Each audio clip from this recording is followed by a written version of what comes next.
Hi, my name is Amy Barton. I work in the maintenance department. I'm a mom of 4 kids and I have 3 grandbabies. So doing it right is a huge time saver.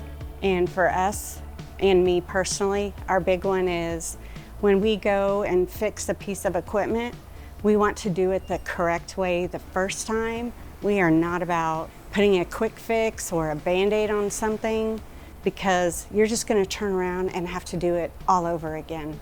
And now we're sitting at a year later, and generally those emergency tickets are down to maybe 1 or 2 a day.